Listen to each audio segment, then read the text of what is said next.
Hello dear English learners and welcome back to my YouTube channel English for success. आपका बहुत बहुत स्वागत है। और आज के इस सेशन में we are going to discuss the 5 question.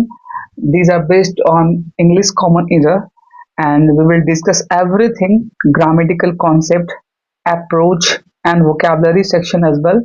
So let's get started. This is the first question you can see on the screen. First question है, चलिए इसको डिस्कस करते हैं। A majority of the committee members has decided to boycott the meeting due to the lack of transparency. तो पहले इसका Hindi meaning समझ लेते हैं। A majority of the committee members यानी कि कमिटी मेंबर्स के जो बहुत सारे सदस्यों ने, मेजॉरिटी किसको दिखाता है? बहुत सारी संख्याओं को, ठीक है। हैज डिसाइडेड, उसने ये निश्चय किया है, यानी कि उन सारे मेंबर्स ने निश्चय किया है कि वो बाइकआउट करेंगे किसका? मीटिंग का, है ना। यानी बाइकआउट कहने का मतलब अस्वीकार करना, है ना, उसको खारिज करना कह सकते हैं। इसका कारण क्या है? ड्यू टू क्या है? उसके कारण को बता रहे, due to the lack of transparency. Transparency का मतलब यहाँ पे क्या हो गया? उसमें जो स्पष्टताएं हैं, यानी कि उसमें जो ट्रांसपेरेंसी कहने का मतलब वो जो कह सकते हैं अस्पष्टता जो है, उसमें क्या है? उसकी कमी के कारण, है ना, उसकी कमी के कारण उसको क्या है? वो बाइकआउट कर रहे हैं। चलिए इसके वर्ड क्लासिफिकेशन को देख लेते हैं। ए इज वर्ड डिटर्मिनर। मेजॉरिटी क्या है?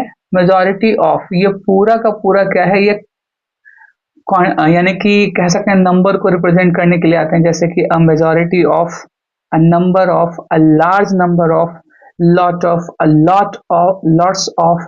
ये सारे जो हैं, इसके बाद जो क्या है, अक्सर प्लूरल काउंटेबल नाउन का यूज किया जाता है। ओके, इन सारे वर्ड्स के बाद क्या है? प्लूरल काउंटेबल नाउन का यूज किया जाता है। ठीक है, द यहाँ फिर से क्या है? डिटर्मिनर है। अब आप देख सकते हैं कि यहाँ पे ये जो वर्ड है committee, right, committee members, right, committee members, ये कंपाउंड नाउन है। ठीक है, मेंबर्स आप देख सकते हैं कि प्लूरल नाउन जो है, यानी कि ये जितने भी आएंगे इसके बाद प्लूरल काउंटेबल नाउन आएंगे, तो आप देख सकते हैं मेंबर्स में क्या लगा हुआ है? यहाँ पे एस लगा हुआ है। अब इसको आइडेंटिफाई करना काफी ज्यादा आसान है। ये सब्जेक्ट वर्ब अग्रीमेंट का क्वेश्चन है, उस पे आधारित रूल पर ये डिपेंडेंट है। आप देख सकते हैं कि यहाँ पे मेंबर्स जो है ये क्या है? प्लूरल काउंटेबल, और इसके बाद जो आएगा अक्सर वो क्या आएगा? प्लूरल वर्ब आएगा। लेकिन ये हैज है क्या? ये सिंगुलर वर्ब है, इसलिए ये हमारा क्या है? गलत है। इसलिए यहाँ पे क्या होना चाहिए था? हैव होना चाहिए था, राइट, हैव होना चाहिए था। और हैव के बाद क्या है? V3 का यूज किया है, डिसाइडेड का। तो हमारा एरर कौन से वाले पार्ट में है? B number. आप देख सकते हैं कि बी नंबर वाले पार्ट में हमारा एरर है। चलिए, मेंबर्स यहाँ पे डिसाइडेड क्या है? V3 है। आगे समझ लेते हैं इसको। V3 यानी कि V3 यानी कि पास्ट पार्टिसिपल है ये। टू, टू का यूज क्या है? हम लोग दो तरीके से करते हैं, या तो पर्पस को शो करने के लिए, या तो डेस्टिनेशन को शो करने के लिए। तो यहाँ क्या है? पर्पस को दिखा रहा है बाइकआउट। किस चीज के लिए? बाइकआउट करने के लिए, खारिज करने के लिए। किस चीज को खारिज करने के लिए? द मीटिंग, यानी किसको खारिज करना चाहते हैं। कारण क्या है? कारण क्या है? कि इसमें ट्रांसपेरेंसी नहीं है, उसकी कमी है ना। तो लैक यहाँ पे क्या है? इस टू का ऑब्जेक्ट है। द यहाँ पे डिटर्मिनर, लैक यहाँ पे क्या है? नाउन है। और ऑफ यहाँ फिर से प्रेपोजिशन, और इस प्रेपोजिशन का ऑब्जेक्ट यहाँ पे क्या है? ट्रांसपेरेंसी है, जो कि यहाँ पे ये क्या है? एक नाउन के रूप में है। आप इसको ध्यान में रखिएगा। ये क्या है? नाउन के रूप में यहाँ पे यूज किया जा रहा है। ठीक है, I'm facing little bit problem right now because first time I just shift to teach or explain something on the screen, uh, on a screen board, so I'm having a problem, but I will just manage to teach you people everything. Okay, so यहाँ पे इधर हमारा कौन से वाले part में है? B number में। आई होप इट इज क्लियर। चलिए आगे समझते हैं, इसमें कुछ वर्ड मीनिंग्स को भी यहाँ पे समझते हैं, राइट। इसके कुछ वर्ड मीनिंग्स को भी यहाँ पे समझ लेते हैं। पहला जो हमारा है, our first word meaning is boycott. पहला ये क्या है? बाइकॉट, और दूसरा है ट्रांसपेरेंसी। इसको समझते हैं। बायकॉट का मतलब क्या होता है? बायकॉट का मतलब क्या कहते हैं हम लोग? खारिज करना, इग्नोर करना, ठीक है, नजरअंदाज करना। तो ये इसके मीनिंग हो सकते हैं। तो इसको हम लोग कह सकते हैं रेलिगेशन। इसको क्या कह सकते हैं? रेलिगेशन कह सकते हैं, ठीक है। डिसमेंबरमेंट कह सकते हैं। चलिए एक और वर्ड है, डिसमेंबरमेंट, राइट। ये ई है, DISMEMBERMENT, डिसमेंबरमेंट जिसको कहा जाता है, ठीक है। और क्या कहा जा सकता है इसको? प्रोस्क्रिप्शन भी कहा जा सकता है। एक वर्ड है यहाँ पे, आप इसको देखिएगा, प्रोस्क्रिप्शन, PTION, PROSCRIPTION, प्रोस्क्रिप्शन भी इसको कहा जाता है। यानी कि इन सब का मतलब क्या होता है? बाइकॉट करना। These are the synonyms of boycott, ठीक है। So this is the synonyms of boycott. Now let's talk about the another word. This one is transparency. Transparency को क्या कह सकते हैं? ल्यूसिडिटी कह सकते हैं, राइट। ट्रांसपेरेंसी को ल्यूसिडिटी कह सकते हैं, LUCIDITY, ल्यूसिडिटी कह सकते हैं, ठीक है। ऑफ कोर्स ल्यूसिडिटी एंड क्लैरिटी कह सकते हैं, क्लैरिटी हो सकता है, यानी कि स्पष्टता जिसको कह सकते हैं। ट्रांसपेरेंसी मतलब क्या होता है? स्पष्टता, ठीक है। और क्या कहा जा सकता है ट्रांसपेरेंसी को? ट्रांसलूसेंसी भी कहा जा सकता है, ऑफ कोर्स, ट्रांसल्यूसेंसी। इसका मतलब भी स्पष्टता होता है, स्पष्ट रूप से जिसको कहते हैं, ठीक है। क्लैरिटी हो गया। और क्या हो सकता है? अनएम्बिगिटी भी हो सकता है। एम्बिगिटी का मतलब होता है अस्पष्ट, लेकिन अनएम्बिगिटी का मतलब क्या होता है? स्पष्ट रूप से। तो इसको भी देख लेते हैं, अनएम्बिगिटी, GUITY, एम्बिगिटी, ठीक है, अनएम्बिगिटी, ठीक है। तो these are the synonyms of what? Transparency. Now I hope कि ये आंसर आपको क्लियर हुआ होगा। चलते हैं नेक्स्ट क्वेश्चन पे, the second question. Second question हमारे सामने है, if the management would have acted on time, the crisis could have been easily avoided। तो पहले इसका मीनिंग समझ लेते हैं कि अगर मैनेजमेंट ने इस पर कार्य किया होता, एक्टेड ऑन या एक्ट अपॉन, ठीक है, अगर मैनेजमेंट में इस पर काम किया होता तो क्राइसिस को, क्राइसिस का मतलब है संकट का समय या संकट काल, the crisis could have been easily avoided, यानी कि उस क्राइसिस को, संकट को आसानी से अवॉइड किया जा सकता, यानी कि दूर किया जा सकता था। That is the meaning of this sentence.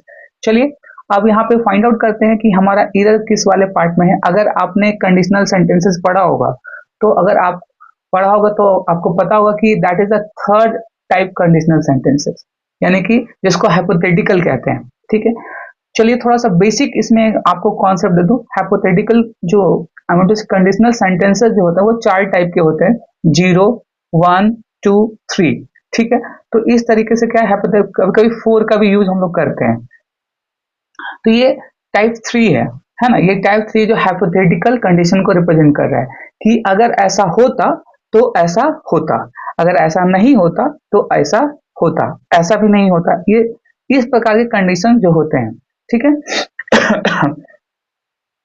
चलिए समझते हैं इसका जो स्ट्रक्चर होता है। सबसे पहले जो इफ क्लाउज होता है, आप समझिएगा, सबसे पहले जो इफ क्लाउज होता है, इफ क्लाउज में क्या होता है? Subject, if clause subject plus had, ठीक है, प्लस V3 प्लस ऑब्जेक्ट। और इसका जो दूसरा क्लाउज होता है, ये जो कंजंक्शन के बारे में कॉमा के बाद जो स्टार्ट होता है, उसमें सब्जेक्ट और मॉडल ऑक्सिलरी वर्ब, उसके बाद have plus V3 plus object, ठीक है।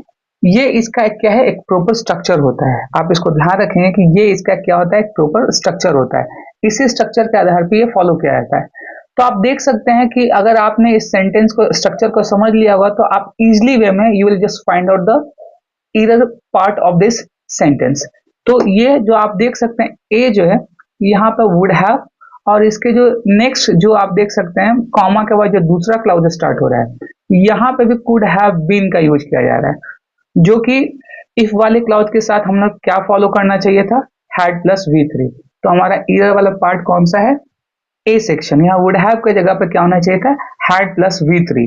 तो यहाँ हैड एक्टेड ऑन करना होना चाहिए था, जबकि यहाँ क्या लिखा है, वुड हैव। ये बहुत ही सिंपल सा क्वेश्चन है, बस ये रूल अगर आपके ध्यान में हो है और आप इसे जानते हैं तो आसानी, वेरी इजली वे आप बहुत ही आसानी से इसको फाइंड आउट कर सकते हैं। ओके, तो आप देख सकते हैं कि यहाँ पे क्या है, हमारे ए वाला पार्ट जो क्या है इसमें हमारा एरर है।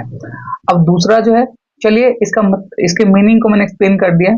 अब यहाँ पे क्राइसिस, क्राइसिस को समझते, क्राइसिस का मतलब यहाँ पे क्या है, इसके थोड़े मीनिंग्स को एक्सप्लेन करते हैं, हम लोग समझते हैं।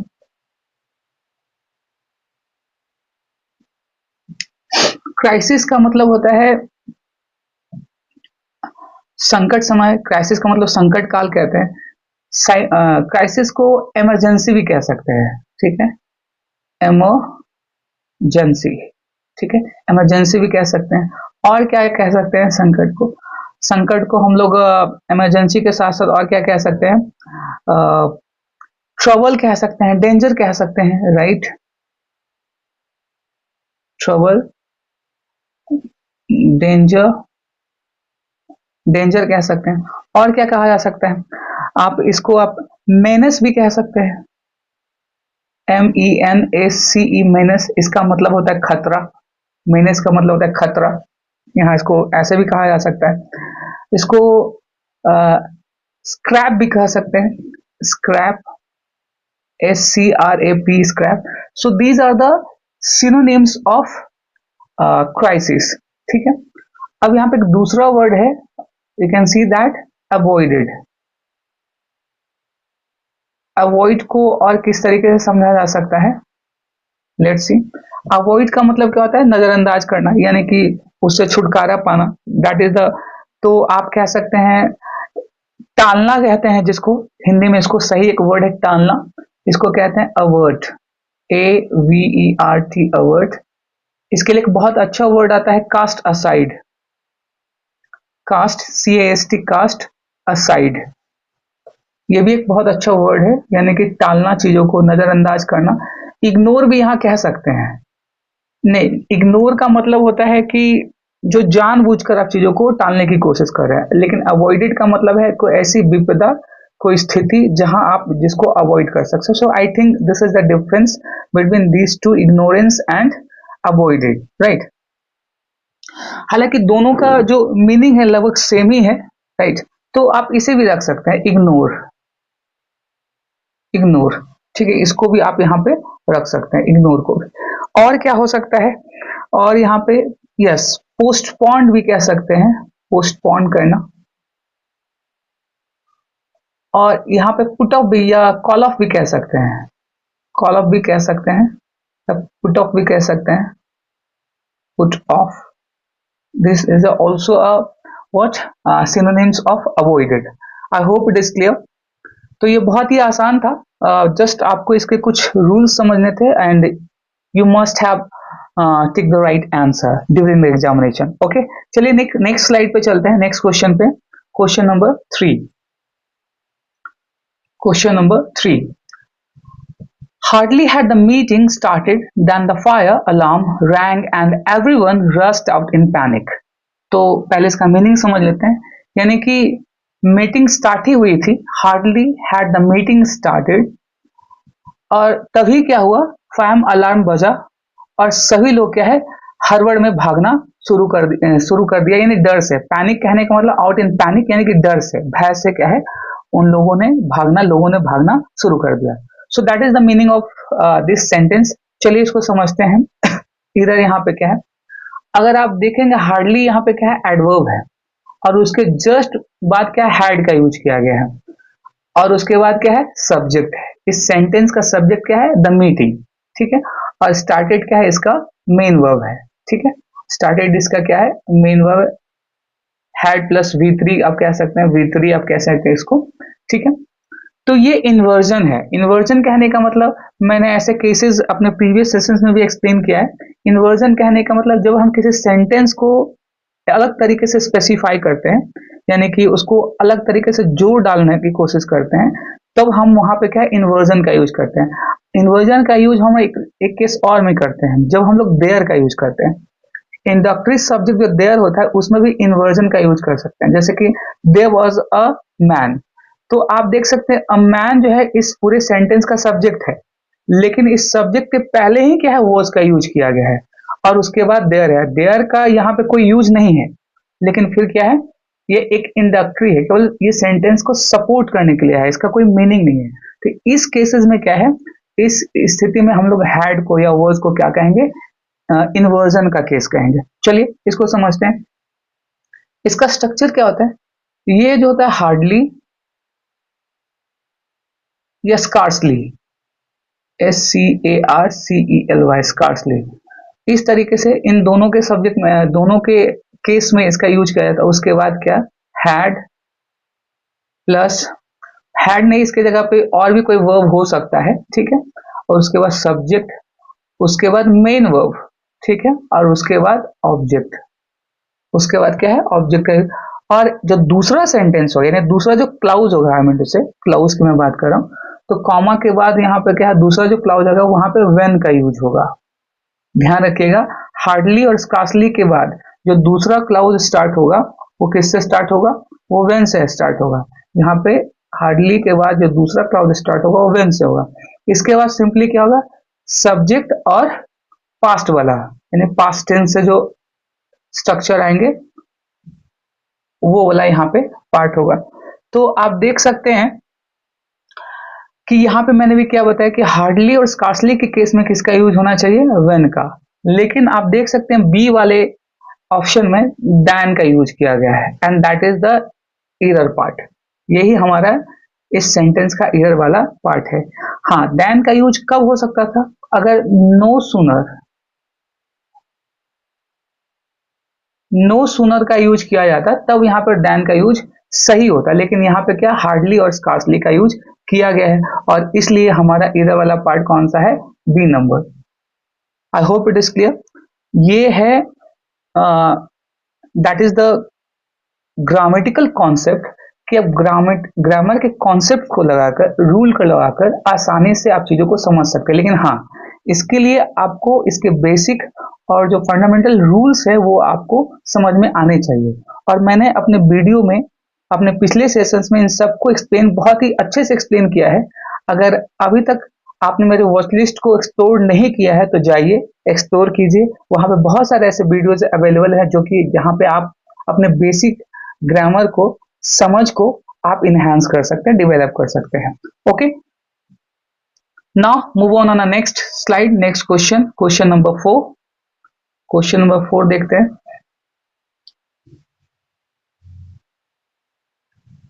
क्वेश्चन नंबर 4, अच्छा हाँ, I forgot to just explain the meaning of this some one और two word here.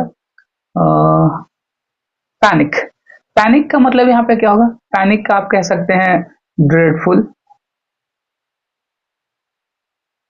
Dreadful, fearful कह सकते हैं, फेयरफुल कह सकते हैं, डरा हुआ, डरना, ठीक है, फेयरफुल कह सकते हैं।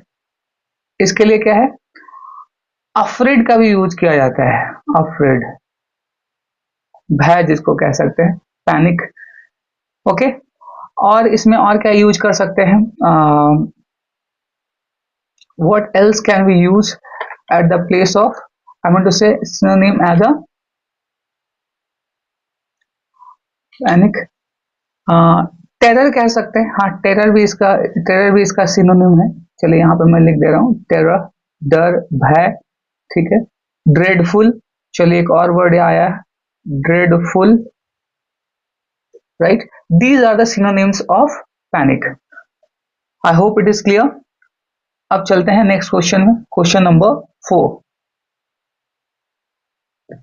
Now the manager is the person whom I think is responsible for the successful execution execution of the project। तो इसका मतलब पहले समझ लेते हैं। कहा जा रहा है कि मैनर द मैनेजर, मैनेजर वो इंसान है, वो पर्सन है जो मुझे लगता है कि वो रिस्पॉन्सिबल है, यानी कि जिसके कारण से क्या है, ये प्रोजेक्ट का जो एग्जीक्यूशन है, ये एग्जीक्यूट करना, सही तरीके से डेमोन्स्ट्रेट करना कह सकते हैं, एग्जिबिट करना कह सकते हैं, वो सक्सेसफुल रहा है, यानी कि वो सफलतापूर्ण किया गया है। Who is the responsible for that? The manager. तो चलिए इसको समझते हैं, इसमें इधर कौन से वाले किस पार्ट में है सेंटेंस के। द मैनेजर, द मैनेजर क्या है यहाँ पे? द मैनेजर इसका सब्जेक्ट है इस सेंटेंस का, this is the subject. Is यहाँ पे वर्ब है, लिंकिंग वर्ब है, जो कि द पर्सन और दूसरे पार्ट ऑफ द सेंटेंसेस को जोड़ रहा है। द पर्सन यहाँ पे क्या है? यहाँ पे कॉम्प्लीमेंट है, ठीक है। The manager is the person, यानी कि मैनेजर ही वह इंसान है। whom आई थिंक, अच्छा यहाँ पे देखिए whom आई थिंक, जो लगता है ना, जो लगता है, जो मुझे लगता है, तो वो रिस्पॉन्सिबल है, जिम्मेवार है इस सक्सेसफुल, सफलता पूर्वक इस प्रोजेक्ट का जो एग्जीक्यूशन किया गया है, डेमोन्स्ट्रेशन किया गया, एग्जीबिशन किया गया है। तो whom यहाँ पे क्या है? एक रिलेटिव प्रोनाउन है जो कि इस पर्सन के लिए आया है, ठीक है। ये क्या है? whom यहाँ पे एक रिलेटिव प्रोनाउन है जो कि किसके लिए आया है? इस पर्सन के लिए आया है। लेकिन whom का यूज अक्सर हम लोग ऑब्जेक्टिव केस में करते हैं। whom का यूज जो है अक्सर हम लोग क्या ऑब्जेक्टिव केस में करते हैं, जबकि यहाँ पे जगह है सब्जेक्ट का। तो यहाँ पे क्या होना चाहिए था?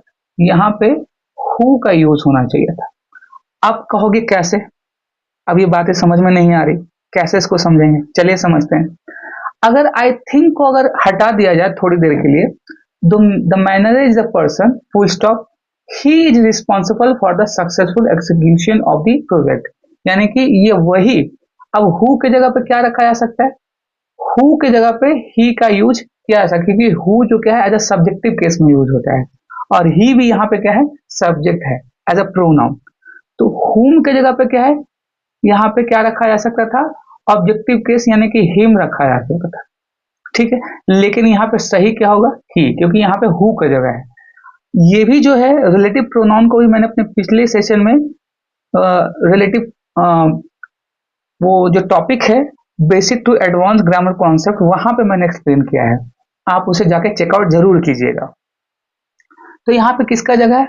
हु का जगह है, ना कि हुम का। हुम का यूज अक्सर ऑब्जेक्टिव केस में होता है और हु का यूज अक्सर सब्जेक्टिव केस में होता है। अब जैसे कि एक एग्जांपल लेते हैं, I met the boy who stolen my watch yesterday, ठीक है। I met the boy who stolen my watch yesterday. Stolen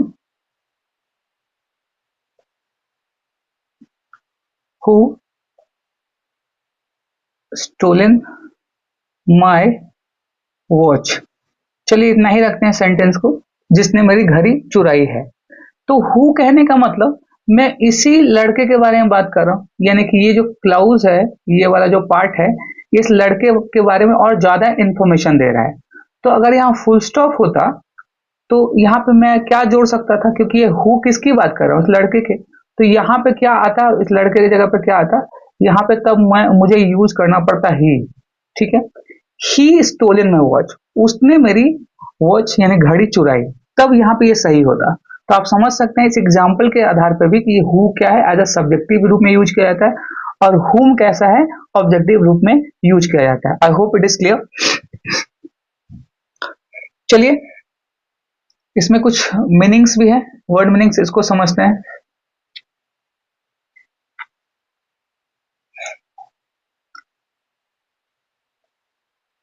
इसमें जो पहला जो है,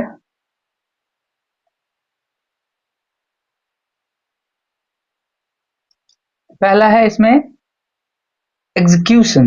एग्जीक्यूट का मतलब क्या होता है? डेमोन्स्ट्रेट करना। एग्जीक्यूट का मतलब यहाँ पे समझते हैं क्या? Demonstration. Demonstration, exhibition,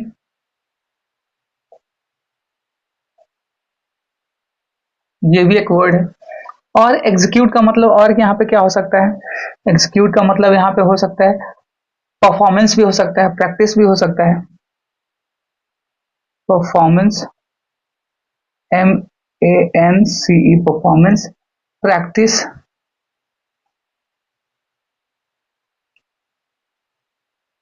practice. These are the synonyms: demonstration, exhibition, performance, practice. These are the synonyms of what? Execution. और आप इसको एक और भी वर्ड, फिक्स वर्ड में ले सकते हैं, bring to, bring to, bring to operation. Yes, that is another word. Bring to operation. Operation का मतलब होता है कार्य का संपादन करना, एग्जीक्यूट करना। एक एग्जीक्यूशन का मतलब होता है फांसी देना भी, एक ध्यान रखिएगा, एग्जीक्यूशन का मतलब होता है फांसी देना, जिसको कि हम लोग कैपिटल पनिशमेंट भी कहते हैं। Okay, I hope it is clear. आगे चलते हैं नेक्स्ट क्वेश्चन पे, question number 4। I hope all the things what I have explained up till now is clear to everyone. जो भी आपके प्रॉब्लम्स हैं या जो भी डाउट है, क्वेरी है, प्लीज आप मुझे कमेंट कीजिए, मैं रिप्लाई करूंगा। ओके, और आपके कुछ कह सकते हैं कि आपकी कुछ सोच है, कोई आपकी कोई सजेशन है ना, तो वो भी आप मुझे लिख के कमेंट में बोल सकते हैं, मैं उस पर वर्क करूंगा। Now let's see the fifth number question.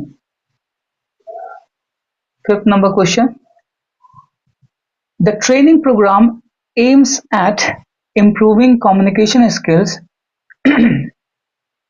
developing leadership qualities, and to enhance technical expertise. The training program aims at, अब यहाँ पे इसका मतलब पहले समझ लेते हैं। ये जो ट्रेनिंग प्रोग्राम है, इसका उद्देश्य, एम्स का मतलब क्या है? उद्देश्य इसका, ठीक है, इसका उद्देश्य क्या है? The training programme aims at, जिसका ये पर्पस था, उद्देश्य है क्या?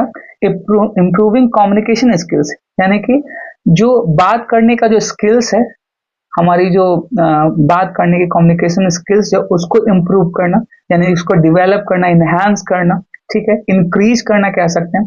और क्या? डेवलपिंग लीडरशिप क्वालिटीज, यानी कि किसी भी टीम को लीड करने की जो क्वालिटी होती है, गुण जो होते हैं, उसको भी डेवलप करना, है ना। और एंड जो है यहाँ पे क्या है? कंजंक्शन है, टू इनहेंस टेक्निकल एक्सपर्टीज, और टेक्निकल क्वालिटीज को भी इनहेंस करना। एक्सपर्टीज का मतलब यहाँ पे क्या है? उससे जुड़ी जो क्वालिटी है उसको भी इनहेंस करना। That is the meaning of this statement, sentence. Okay, अब इसके वर्ड क्लासिफिकेशन को समझ लेते हैं। वर्ड क्लासिफिकेशन को समझते हैं। द ट्रेनिंग प्रोग्राम, ये पूरा जो पूरा आप देख रहे हैं ट्रेनिंग प्रोग्राम, इसका क्या है? सब्जेक्ट है। इस सेंटेंस का क्या है? सब्जेक्ट है। एम्स ये वर्ब है। एट क्या है? प्रपोजिशन है, ठीक है, एट क्या है? प्रपोजिशन है, ये प्रपोजिशन है एट। ओके, और आप देख सकते हैं the training programme, it's a singular subject, और इसके बाद क्या है? एम में क्या है? एम में क्या है? एस लग कर आया है, क्योंकि singular subject and singular verb according to the rule of subject verb and agreement. Okay, at के बाद जो, क्योंकि ये प्रपोजिशन, और प्रपोजिशन अक्सर अपने बाद क्या लेता है? ऑब्जेक्ट लेता है, या तो वो एक नाउन के रूप में ले, या तो एक जरंड के रूप में ले। ओके, तो आप जब देख सकते हैं इंप्रूविंग कम्युनिकेशन स्किल्स, ये पूरा का पूरा क्या है? नाउन है, जो कि एट के बाद इम्प्रूव, यानी कि वर्ब प्लस ING के रूप में यहाँ पे यूज किया गया है, जरंड फॉर्म के रूप में। तो ये पूरा ही पूरा क्या? ऑब्जेक्ट है। आप यहाँ पे ये भी थोड़ा गौर कर सकते हैं कि यहाँ कॉमा का यूज किया गया, कॉमा के बाद वो और भी आगे कुछ कहना चाह रहा है, एक ही बात पे सीमित नहीं है, यहाँ पे ये और भी कुछ इंफॉर्मेशन देना चाह रहा है। दूसरा इंफॉर्मेशन क्या है? डेवलपिंग लीडरशिप क्वालिटीज, यानी कि एक तो कम्युनिकेशन स्किल्स बढ़ाना ही है, साथ ही साथ लीडरशिप क्वालिटीज को भी डेवलप करना है। दूसरा कॉमा, ये भी ऑब्जेक्ट है किसका? इस एट का।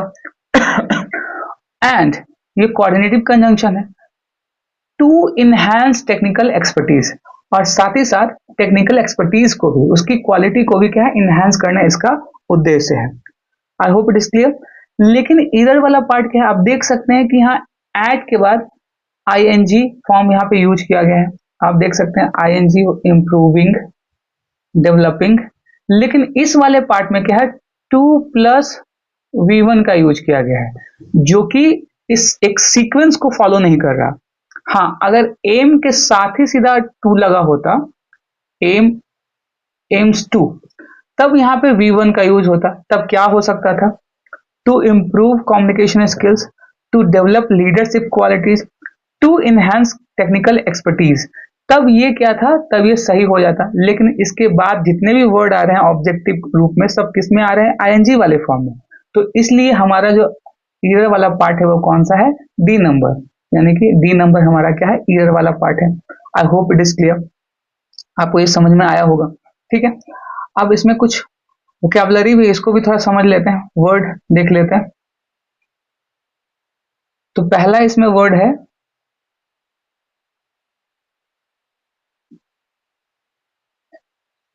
इसमें है क्या, डेवलप, डिवेलप। इसको दो तरीके से प्रोनाउंस करते हैं, डेवलप और डिवेलप। ठीक है, डिवेलप का मतलब क्या होता है, डिवेलप का मतलब ग्रो कह सकते हैं, इनहैंस कह सकते हैं जो कि इस वर्ड इस सेंटेंस में यूज किया गया है, इंक्रीज कह सकते हैं, बढ़ाया जा सकता है, ग्रो कह सकते हैं। ठीक है, ग्रो कह सकते हैं। These are the synonyms of development. ठीक है, इम्प्रूव भी कहा जा सकता है, इम्प्रूव, ये भी इसका एक सिनोनिम्स है। ठीक है, these are the synonyms of development. Okay, अब यहाँ पे जो दूसरा वर्ड है इनहैंस। अच्छा, इनहैंस तो इसी का एक सिनोनिम्स हो गया। इनहैंस का मतलब यहाँ पे आप चलिए, इनहैंस ये जो वर्ड है इसका मतलब हो गया इनलार्ज। ये डेवलपमेंट का भी सिनोनिम्स हो सकता है, ये यानी कि है, कह सकते हैं इनलार्ज। इनहैंस का मतलब क्या होता है, enlarge, develop, improve. These are repair, of course repair भी कह सकते हैं, रिपेयर। बहुत सारे इसके सिनोनिम्स हो सकते हैं, repair, raise, lift, increase, raise, lift, increase. These are the synonyms of enhance or development or developing. Okay, these are the synonyms. I hope it is clear कि जो चीजें मैंने आज आपको एक्सप्लेन की हैं ग्रामेटिकल कॉन्सेप्ट्स के साथ, एक अप्रोच के साथ, आपको समझ में आया होगा। मैं अक्सर कहता हूं कि when I start explaining the questions, please sit with your pen and notebook so that you can write down everything properly, so that in future you can take the reference of this explanation and your concept will be clear in no time. Okay, so that's all for the day. मिलते हैं अगले session में एक और video के साथ. Till then, नमस्कार and goodbye.